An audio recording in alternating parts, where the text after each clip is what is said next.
Welcome to Think Big for Africa podcast. On this podcast, we will bring you interesting conversations with local, national, and international African leaders from all walks of life, home and abroad. Leaders who are doing their bits to progress Africa's development. Conversation topics will range from education, science, health, leadership, politics, business, and many other global issues. Conversations about everything that concerns Africa's development. Africa has so many wonderful achievers worldwide, and this is exactly what we will bring to you on Think Big for Africa podcast. Stay tuned.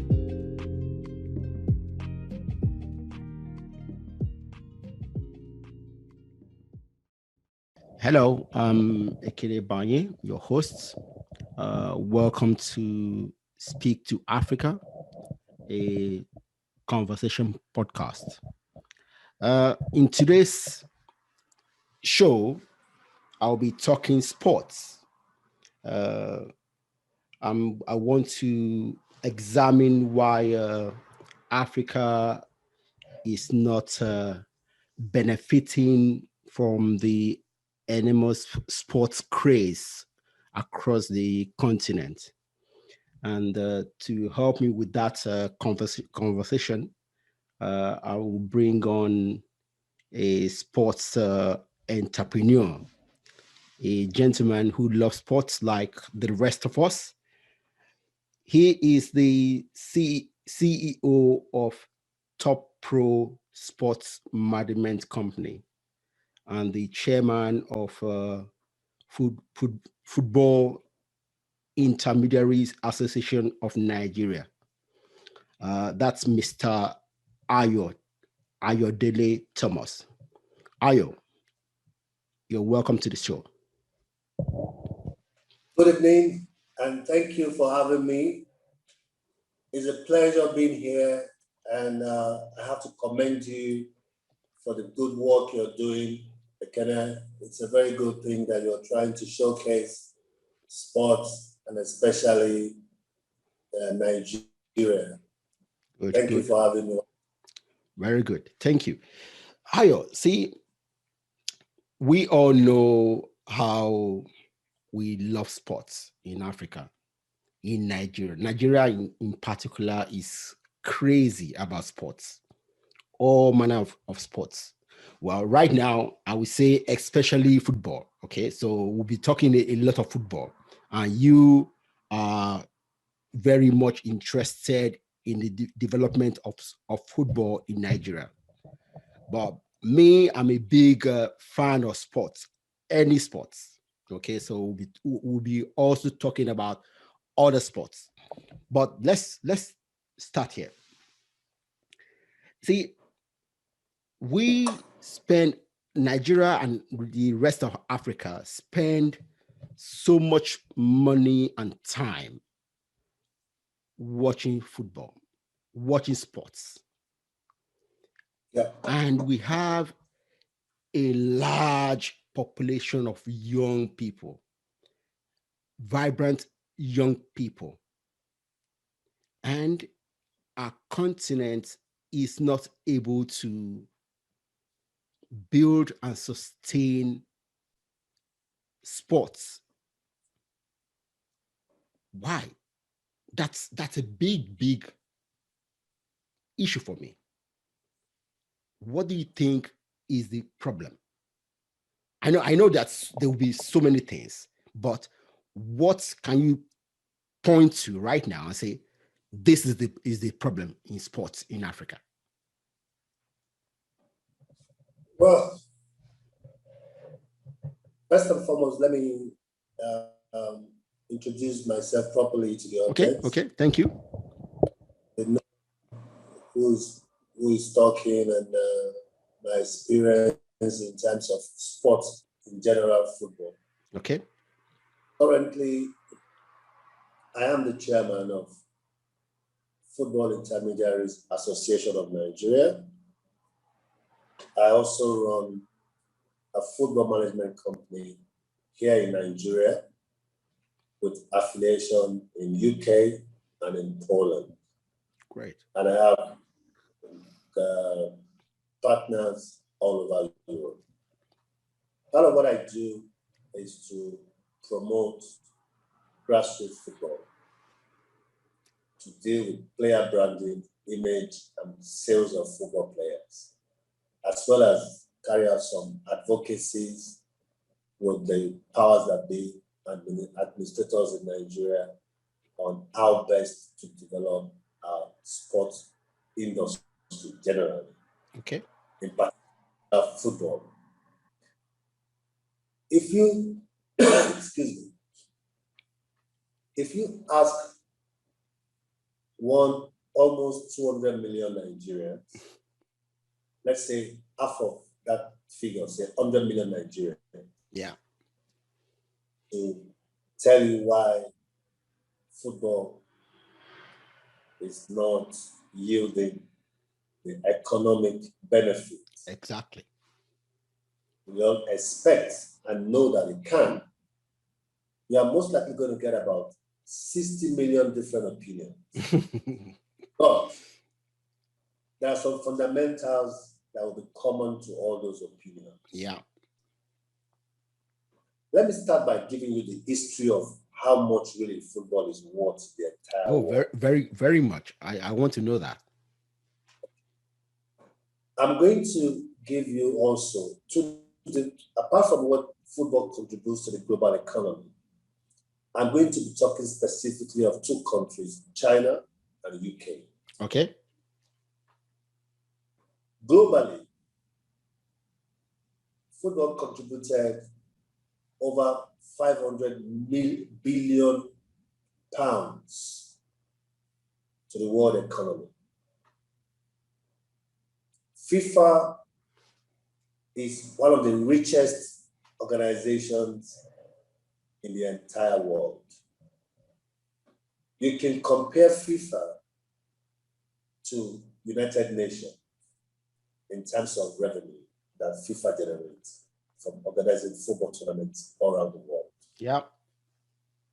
Now, coming back, let me now break it down to a country that we all know, United Kingdom. In 2019 alone, football, just football, contributed 23 billion pounds to UK economy. 23 billion pounds in Nigerian currency is over 13 trillion naira. Guess what? The total budget for Nigeria 2021, 2019, 2020 was 11 trillion. Wow. A country that has oil reserve. The entire budget of this country was 11 trillion. Football alone in UK contributed 23 billion UK pounds. That's over 13 trillion Naira. in Nigerian currency. Yeah. And it goes further. Let me also tell you another shocking statistics. UK is just 65 million thereabout population. Yep. So Yep. if UK is generating 23 billion pounds from a population of just 65 million, what do you think are the potential for a country like Nigeria that's got over 200 million population? That's number one. Yeah, we know that the capacity of the people to pay money to watch sports are different. But when we talk about that large of a population, I understand what you're saying. Yeah. In fairness, we should at least be making maybe one quarter of that right now. Okay, let's even forget about this. What it gets better when I start to now put it in perspective for you. Okay. Yeah. Okay. In terms of employment, Mm. football alone, the sports industry in general, Yeah. contributes over 1 million Yeah. People. Yeah. to UK employment. Yeah. That's almost 2% of the entire workforce of UK. Of UK. Yeah. It even gets much better. In terms of VAT, it contributes about 2.3% of the total earnings of VAT of the government. Wow. Yes. Now, let's go to China. 5 years, 10 years ago, nobody talks about China as a football country, right? Mm. Right now, every professional player wants to play in China. And China is even setting the bar. Guess what? By 2025, China's economy will grow by 800 billion pounds. Sports business alone. Ooh. 800 billion will be contributed to the Chinese economy through sports business. So, people say that in Nigeria, the people who are ruling now, everyone seems to have idea of how to solve problems, except the people that are voted in to solve the problem. Yeah. And the truth is, there are some problems that don't even need you to work hard to solve because the templates have already been created by other people. Exactly. Just copy, And paste. And the problem will be solved. Yeah.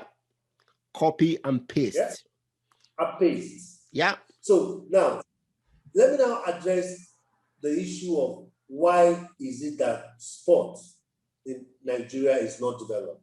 So the preambles are to give you the potential that Nigeria is missing, and the potential that the sports business would have contributed to our economy. Yeah. So the government of this country sees, first and foremost, this is where the problem is.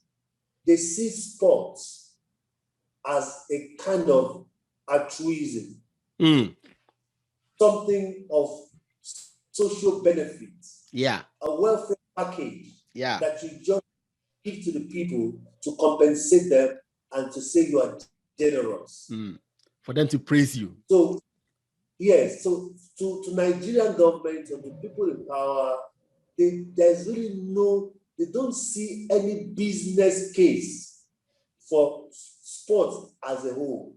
But whereas sports is actually a catalyst for the development of other areas of the economy. Ayo, this is why this is the main reason why I wanted to have this conversation. Because sports is a lubricant to many other issues, solving many issues, employment issues, social issues, and to lubricate so many other areas of the economy. And we're missing the point by not using this. So that's why I said to you that in Nigeria, everybody seems to know the problem, except the people that are supposed to solve the problem. And everybody seems to have a solution to our problem, except those that are paid to solve the problem. And one of the things that if I happen to be the sports minister today, solving this problem is not rocket science. And I think one of the things that this current sports minister did was to redefine sport as a business. Okay. So we are beginning to wake up to reality that sports is an industry on its own. And the potential of sports industry is bigger than oil and gas. Yes, it is.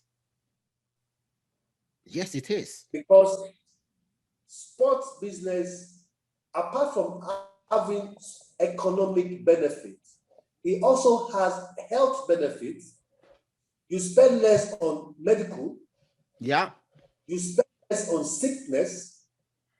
It brings in happiness into the country. Yeah. In fact, sports is the only thing in the world that unifies two opposite parties. Exactly. So, for example, if I'm a Real Madrid fan and I'm a Muslim, yeah, and another Christian is a Real Madrid fan, yeah, in that particular moment, the word Muslim, Christian is gone.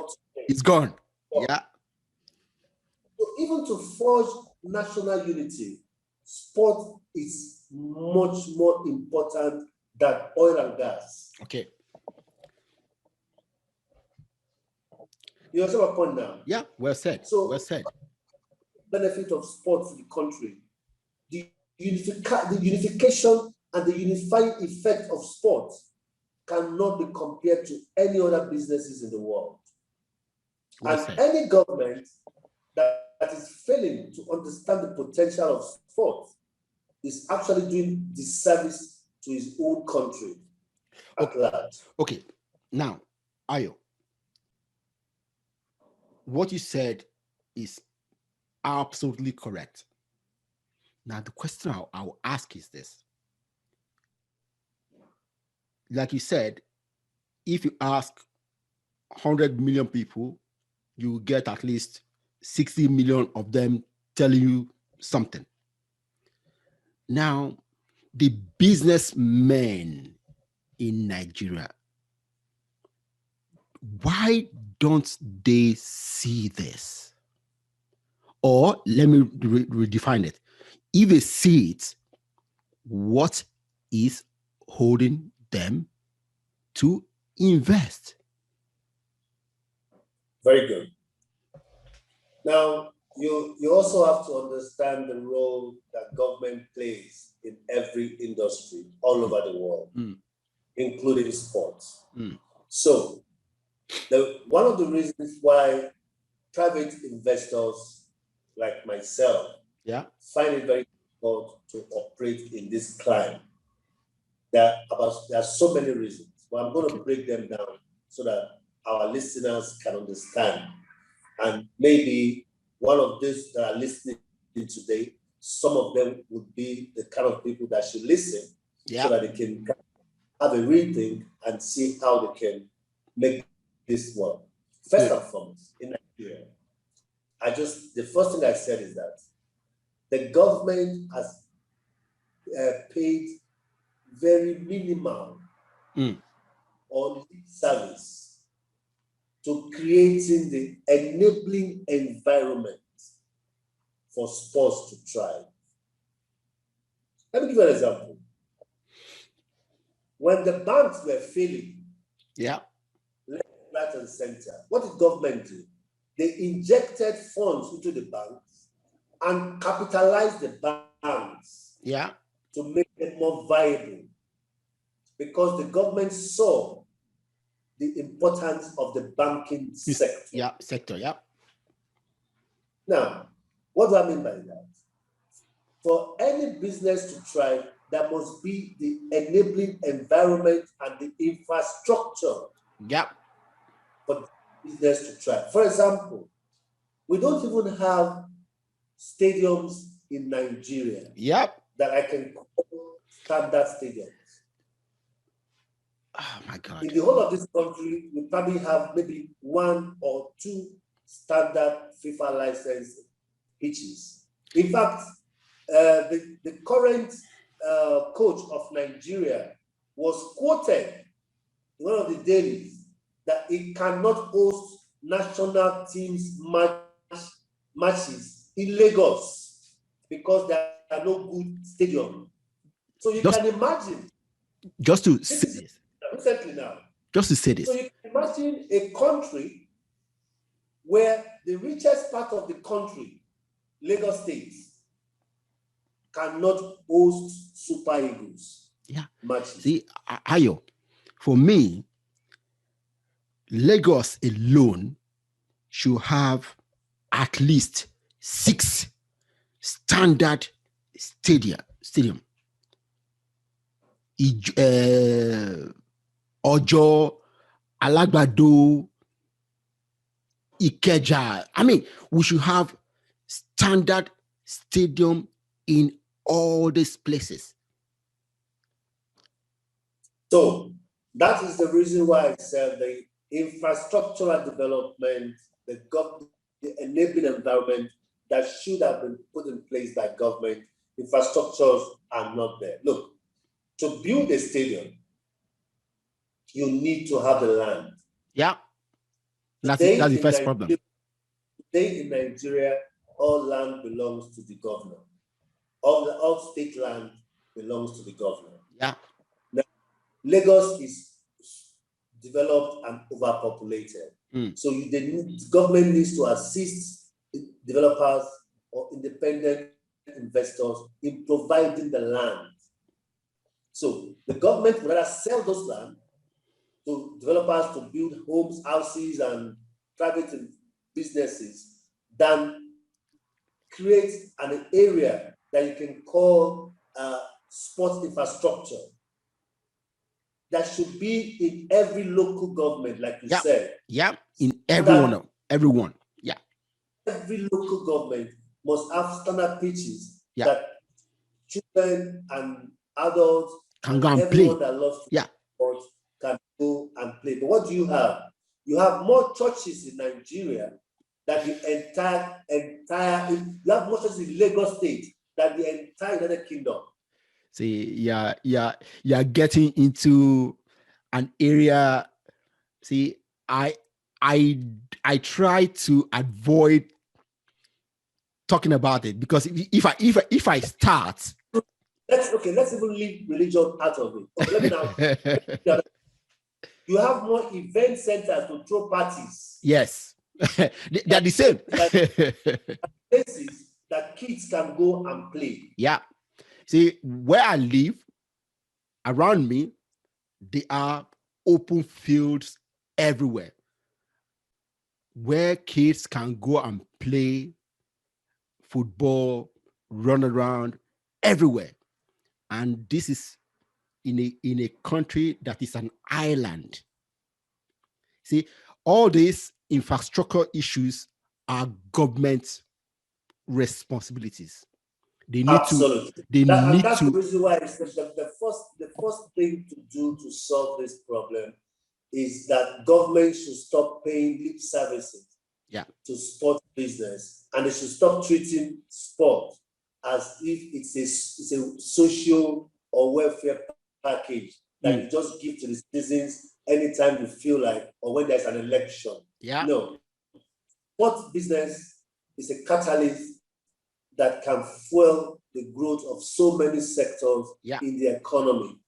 And it can create millions and millions of jobs in the economy. So that's just one of the reasons. Then the second reason why sport has not grown here also is lack of competence and sincerity amongst administrators of sports. Let me give you an example.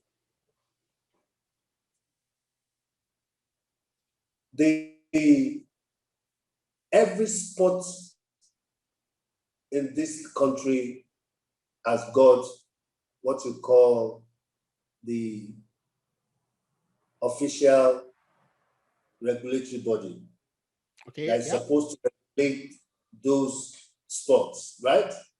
Yes. And come up with policies on how to grow the sports. So let me refer you back to the topic today, football, for example. Football, that was the decree that set up NFA, Nigerian Football Association, which is now referred to as NFF. this same body has been owing all its coaches from inception to today. In fact, some coaches have come out to beg and plead that they should not let them die before they get what they are being owed. Wow. Recently, one of the coaches came out and said he's being owed 22 months' salary. Our current coach, national team coach, General, is owed over 6 months' salary, which means since the day he signed his current contract till now, he has not been paid a penny. So tell me, wow, when you have administrators who are supposed to grow the business of sport, due to their lack of competence and due to the fact that there is no consequences, how do you expect that industry to grow? Another thing is there is no adequate regulations that will compel people to do the right thing. So if those constitutions and all those bodies that are supposed to be governing sports industry are not efficient, how do you think the sports industry will grow? It's bad. It's bad. So now let me also give you another dimension. You know, for me to go into any business, I have to go into the business that if I have a problem, I should be able to go to the court, get justice, yeah, and maybe put my investment, something like that. yeah. So as we speak today in Nigeria, the dispute resolution that concerns football Yeah. is non-existent. Wow. The DRC that is supposed to be the arbiter, the judge of if there is a dispute in sport, I should just go to the Dispute Resolution Council and go and seek justice, right? Yeah. Contracts of professionals are being cancelled and there is no way to seek redress.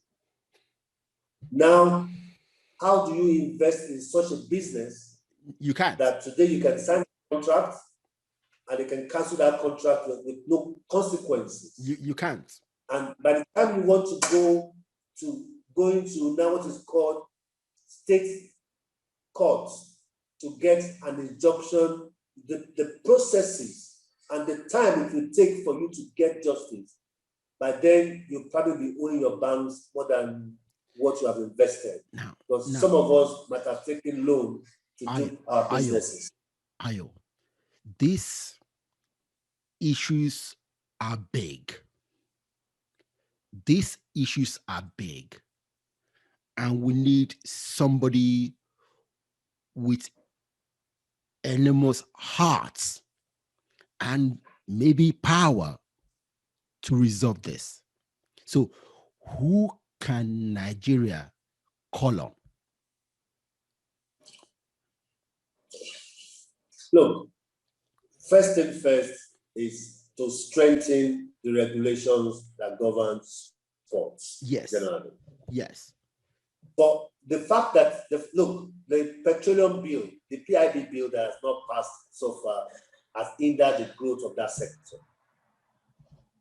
A lot of foreign investors have refused to come to Nigeria and invest in our oil and gas because they are expecting the PIB bill to be passed.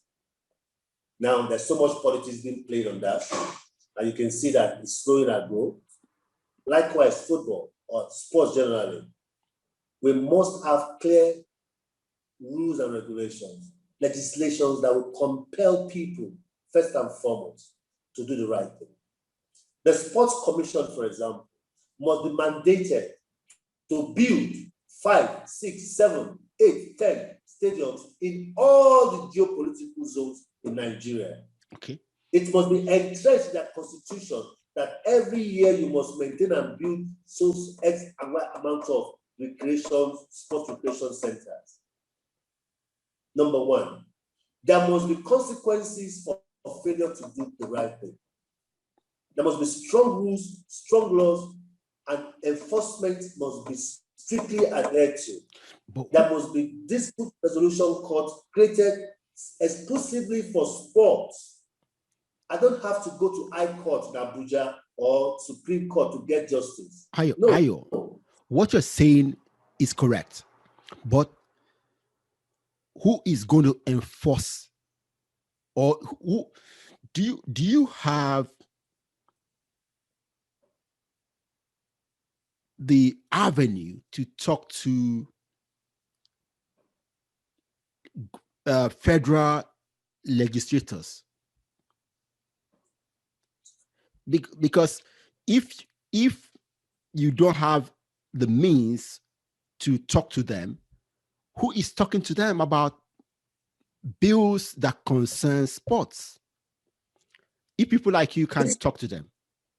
No, you see, do I need to tell you that the UK economy, sports business contributed 13.8 trillion to the economy? No. Do I need to tell you that the Chinese economy is looking by 2025, 4 years from now, to generate 800 billion pounds in sports business? No, is this? Why can't I see that? Do I need to go to the House of Assembly or NAS to go and preach what is obvious? Well, see, do I need to tell them that you don't. The UK economy, you don't in a functioning. 1 million. Let me even tell you. Let me even shock you. Yeah? For every football game that is organized in Nigeria, the ripple effect of the businesses that benefit from the woman selling water, the woman selling bread, coke, the security of the security companies that have security there, the police that are being employed to come and guide the stadium, the buses that are conveying people up and down, the stadium maintenance staff, the coaches that are being paid, all those things that I've just mentioned now, all because one game is taken. Yeah. So do I need to open their ears and their brain to let them see? Well, again, I say this: in a functional country, you don't need to do that because everybody can see that. But they're not blind. Good. Now, but then they're not doing what needs to be done. So the question is this: how can we make them do this? That's the problem. First. So touching on everything, they need to have, first and foremost, the government policy on sport must change from being a social welfare project to actually being defined as a proper business opportunity. And this year, there was what I consider as audio announcement. The reason why I use the word audio announcement is that Nigerian government and all those big grammars, they speak big grammar, ends there. So it will be audio announcement until I see the practicality of what they meant when they say that sport is now business. When they begin to put all those instruments in place, for example, tax incentives. Let's talk about this. If I want to invest 10 million naira of my private funds into sports, do I get any tax break from the government? Say, okay, for doing that, you will not pay tax for 2 years or 1 year. That would help. Yeah. If you set up a special court for sports arbitration, and make sure that it works, I know that if I have a problem, I won't have to spend 10 years in the court trying to resolve the problem. Employ capable hands, people with experience to run those ministries. They treat sports as what you call it's like a giveaway for party faithfuls. So the commissioner of sports in Nigeria comes from the family of the governor, or the brother of the senator, or the nephew of this, the nephew of that. That's not how you run football or sports in general. That's not how you run a business. Absolutely. Yeah. Well, see, these are big issues, and we need to continue talking about them until we have someone who is ready to take charge and resolve them. Now, I have other questions. I listened to an interview you did early this month, and I picked up one or two things in that. In this interview, you talked about football in Nigeria. The league in Nigeria has started being shown on TV. That's wonderful, but the question is this: on what basis do the TV stations choose their games, and do they make sure that the games are not being played at the same time that my favorite team in England, Manchester United, or the favorite club in Lagos, Chelsea, is not playing? Because if those games are being played at the same time as Man U, Arsenal, Chelsea, Real Madrid, hey, then the game, showing the game on TV, it's just null and void. Nobody will watch it. So are they making sure that doesn't happen? Well, this is a very, very intelligent question that honestly I don't think anyone in Nigeria has even is thinking about it. See, it will totally fail the project. Okay. Because coming from, I haven't lived in UK for about 25 years myself.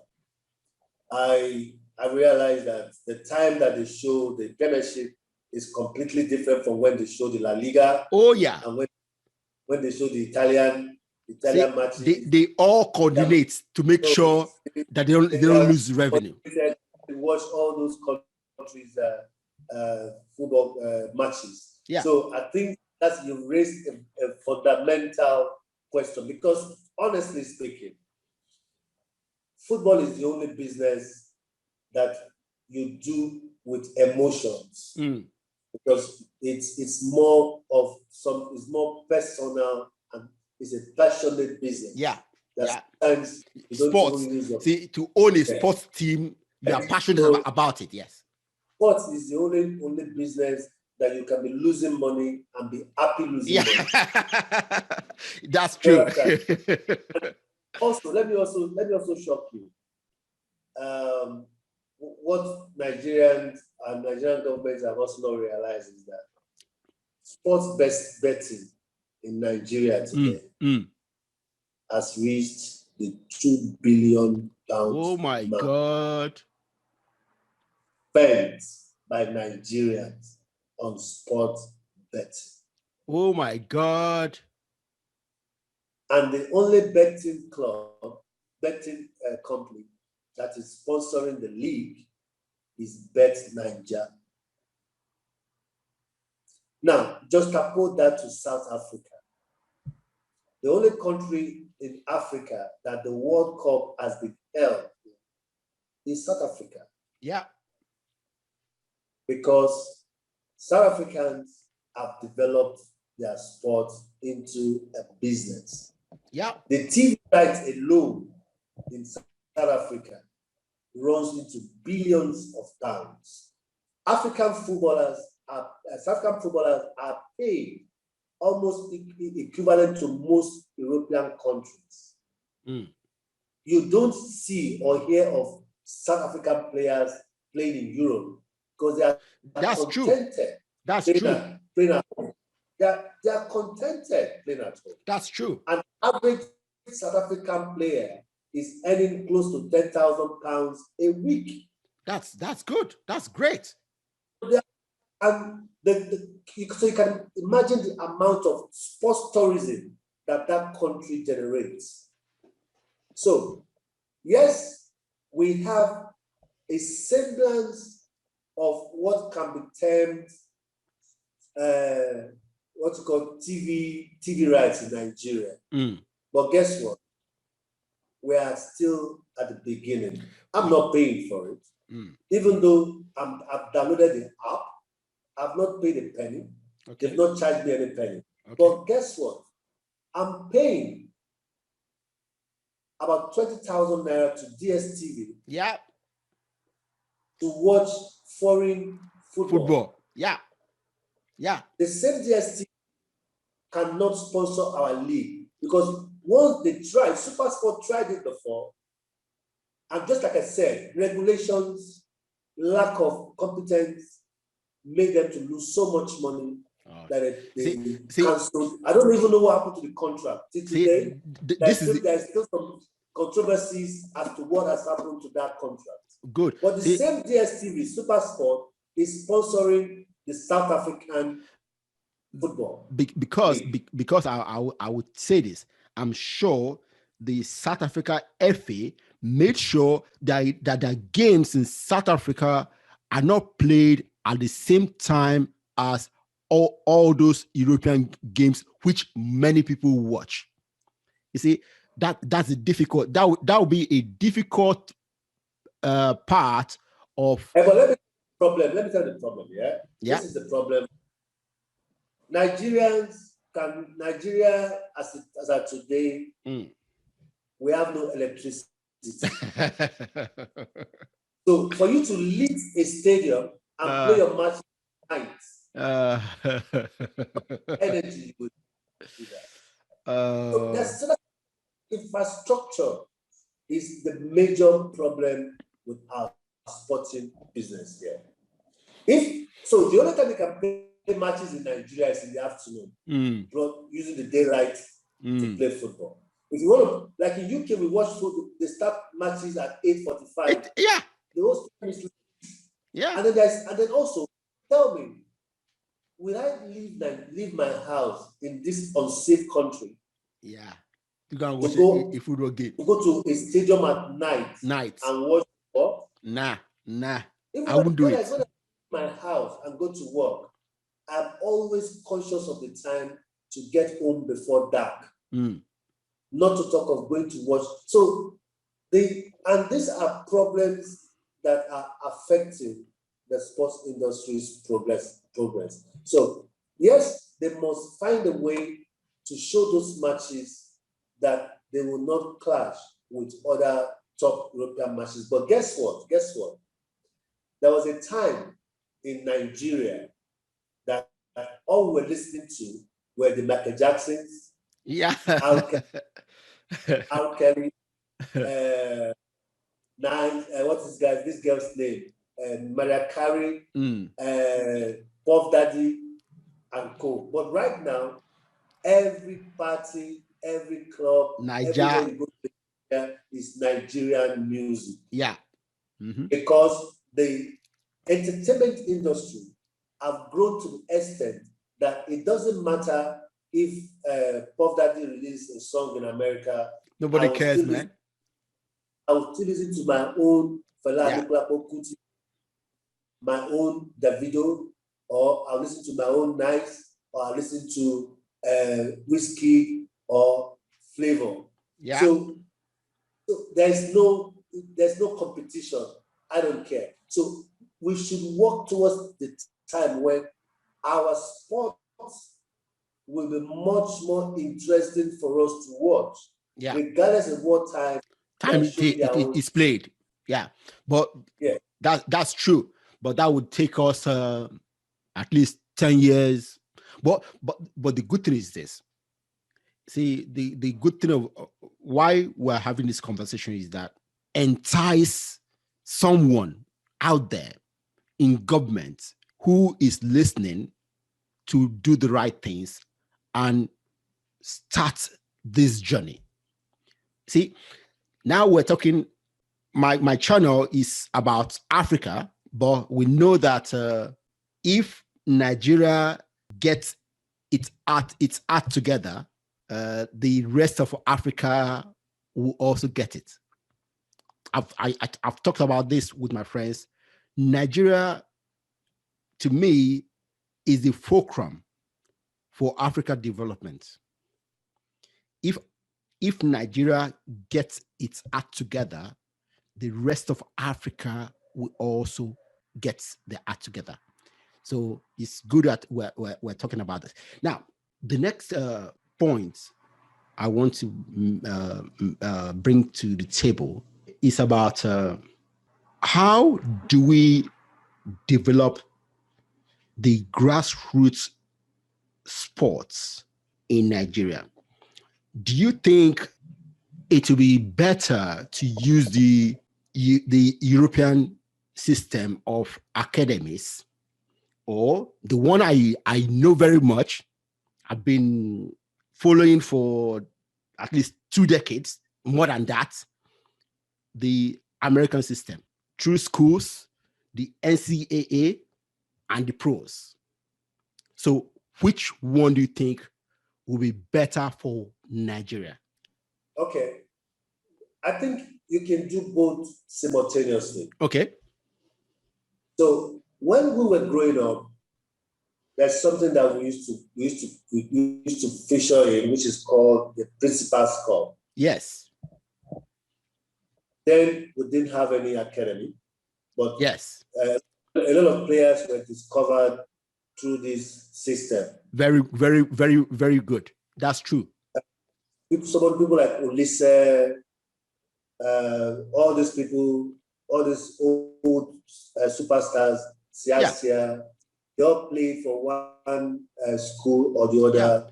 Keshi, with St. Fimbas. I also played also for Babs Academy or Banikoro during my own time. So, and a lot of superstars, those that were very good amongst us, were discovered and they were good. They are signed by the then professional clubs in Nigeria, and the rest is history. Yeah. So that system works there, yes, and it can still work now. Now the good thing is not working right now. Yeah, it's not working right now, but it has been revived. Okay. Wow, that's good. Today was the first game of the new Principal's Cup era. Oh my God! Yeah, that's good. And but so that is now in process, in progress. But I still believe there is room for academies. Okay. Because academies are like feeder teams that feed the professional clubs. Okay. It's much more organized. The players are well prepared. They are most of them become semi-pro before they even become full professional. So we can do both. And that is what I call grassroots development. Well, see, for me, I like the school thing, okay, because sports, okay, if you play professional sports, by the age of 35, most pros retire, and then they still have 40 years to live. Okay, if they go to school and they attain some skills outside their sports, after they retire from sports, they have something to go back to. Now, I don't know how the academic structure deals with academic work.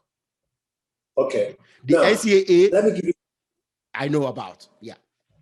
Okay, my experience as a sports entrepreneur, and, Yeah. sports intermediary. My company, TopPro Management, is a sports management company, and what I've done is I have given a couple of players what I call education and sports scholarship. Okay. The latest that scholarship is a boy called Isaac Odoni. He's a 9-year-old pupil, still in GSS 1, actually just entered GSS 1. Okay. My company, Top Sports Management, is sponsoring this young talent at the age of 9, and we're going to be sponsoring him up to the point of his secondary school education. And we have not only done that, Top Pro Management has also registered him at the local international academy here called Barcelona Academy. Mm.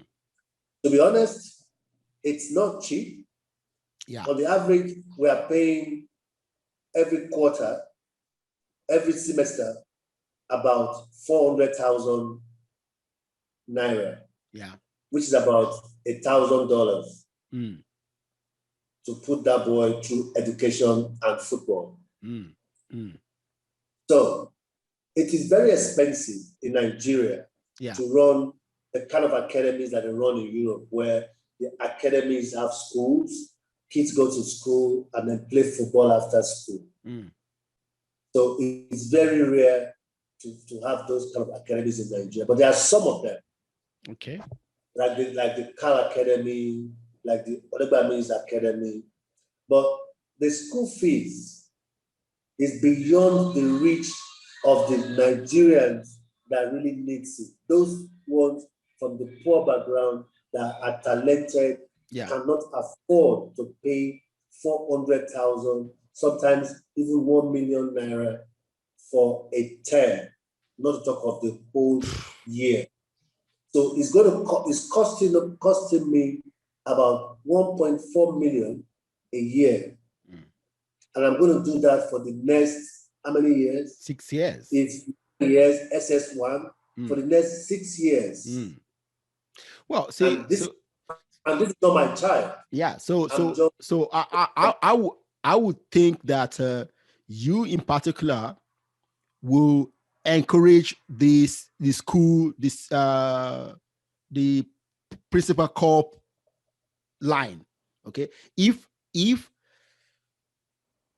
we bring back sports, very active sports in secondary school and all over the states and country, it will have a good feeder route for talented people to go to school and play their sports. So whatever we can do to encourage that, to bring it back and grow it. The world, Ekene, the problem is that the world has gone digital. So is football. Football now is not just about education. There's so many facets of football that the regular schools cannot teach you. And that's where the academies play a lot of role. Okay. Because they are the templates, the methodology, the system is completely different from what you get in schools. So it would be nice if we can have both, where the most talented can go to football academy. That combine, yes, football academy that combine football and education. Yeah. Where you have the regular schools that will cater for the rest. So I still believe that both of these systems are needed, but in the absence of the money, because it costs a lot of money to those kind of academies. Then the school principal corps system and school football teams will bridge the gap. Know Great, that. great. Well, I'm happy that this is happening. This is actually happening in Nigeria. That makes me happy. Now, the next thing I want to bring now is a little bit controversial, and I'm bringing this from the American system. The America sports development system, the main thing, the NCAA, the student who is an athlete plays his sports, and the school gives some of them scholarship, the most talented, full scholarship, and then others don't have full scholarship, but they give them some whatever. Now, the question is this: they don't pay them any money, but the school makes millions of dollars from the sports those kids play. In fact, one thing I learned years ago is that a basketball coach and signs a contract with a shoe line for their students to wear a particular brand of shoes. Yeah. As a coach, he gets a cut, and the school gets the major part of it, but the student doesn't get zip. For me, I think it's not right. Okay, so yeah, there's been that argument that amateurs must be amateur, blah blah blah. For me, I think the world has changed. Now, if I as the amateur athlete is making money for you, I need to get some of it. That's my thinking. What do you think? Well, sometimes when you're growing up, you football at that level or sport at that level is all about participation, not necessarily about making money for the kids. They are still going through their developmental stages. Okay. And remember, most of the money that these schools are making are plowed back into developing more students. Well, to give them the platform. But the money is scouted. The money is large. Yes, so they are reinvesting that money into sports business also. And most of those players will eventually graduate from the school and become professionals. Well, and some of them will go to earn millions of money. Some. Yeah, because the question you should be asking is that, are these kids benefiting from that system? No doubt they are. Yes. The fact that you can be in a school where you're gaining education, at the same time you're gaining to becoming a professional. I think there is already a benefit for them. Maybe it's not financial, but I would say it's pecuniary benefits. Well, because at the end of it builds the mind, it builds the soul, it prepares them for the future. Yeah, that's true. That's true. But the question that many people are asking now is that the school cannot be making so much money and not giving the athletes who is the actual product some of it. So I mean, it's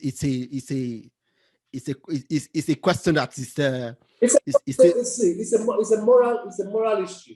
Yeah. Is it good or is not? But it's a moral issue. So okay, for example, it's the same like in football, for example, in Europe, for example, up to the age of 16 and up to the age of a minor, you are not supposed to be paid for the job you're doing. Yeah. So minors are not paid, but once once you turn 16, you are allowed to sign a professional contract. But before then, you're not being paid anything. No, so I agree with that. Same in America. The age of 16 is still in secondary school. Yeah. We're talking about NCAA in university.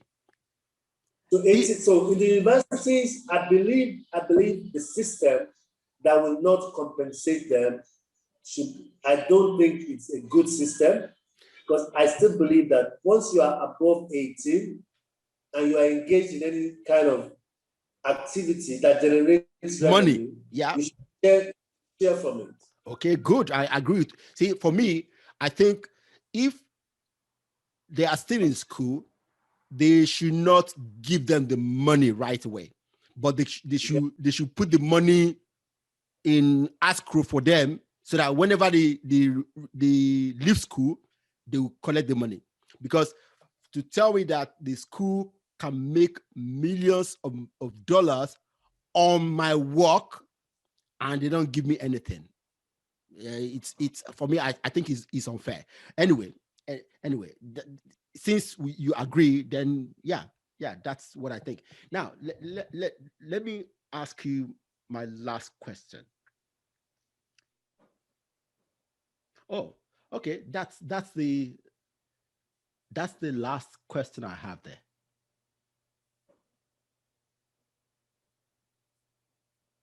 Oh, that's the last question I have there.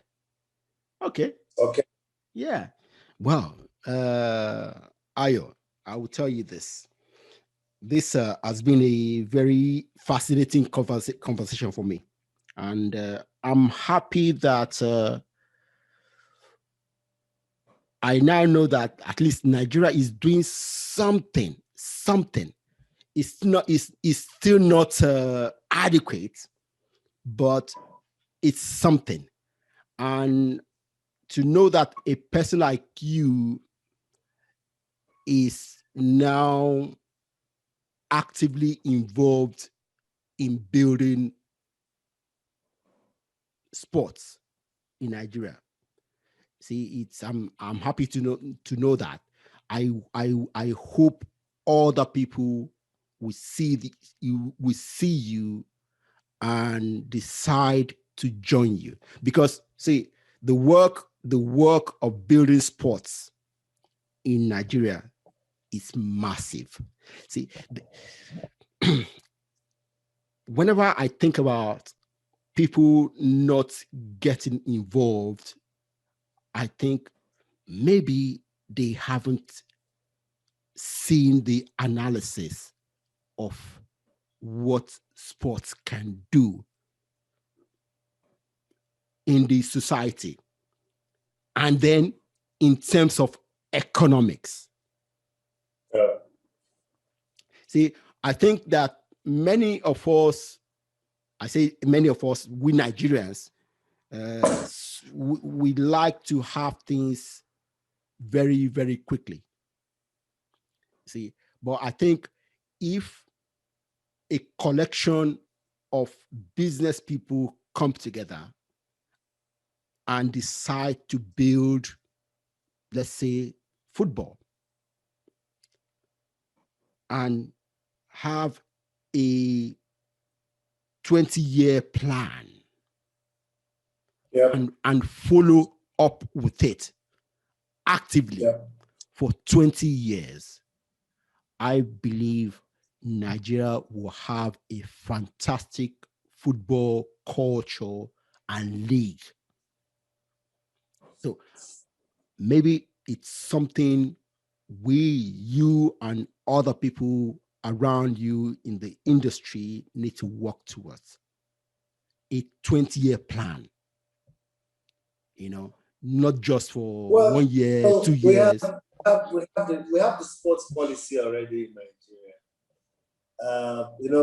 That already exists.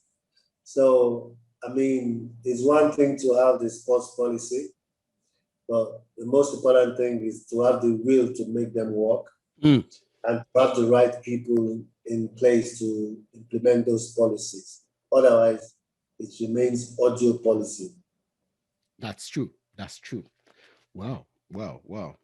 It's been a fascinating conversation with you. I'm happy we had it. Thank you very much for joining me today. But I will ask for one thing. Very, very, very, very soon. I will call you back to continue this conversation because it's an ongoing conversation, you know. And I would like to call you back to talk about sports, or maybe to talk about your other businesses, because I know you do other things other than sports. All right. So I would like to have you back. Please say yes. Definitely, apart from sports, I'm also an estate surveyor. Good. So I'm involved in real estate. I build homes, consultancy, everything to do with real estate. Very good. And that's my 9 to 5 job actually. Okay. So we'll talk about that next time.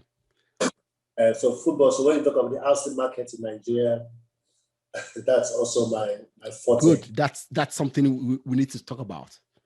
That's something we need to talk about. Thank you very much, Ayo. I'm very happy to have you on the show today. Thank you. Thank you for having me. It's really a pleasure being on your show, and I wish you all the best. Thank you. Thank you, guys. Today we have Ayodele Thomas on the show, and he has delivered the goods, telling us what is going on in specifically Nigerian sports, Nigerian football. And I think it's something we need to listen to this and think about it. And maybe you have something unique you can contribute to this conversation. Okay. Thank you all for listening. Thank you, Ayo, for attending, being our guest. Thank you, everybody. Bye. Bye-bye.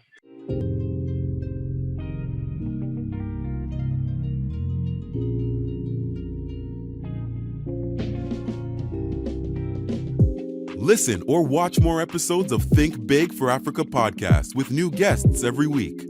Subscribe to ensure that you are notified whenever new episodes are available.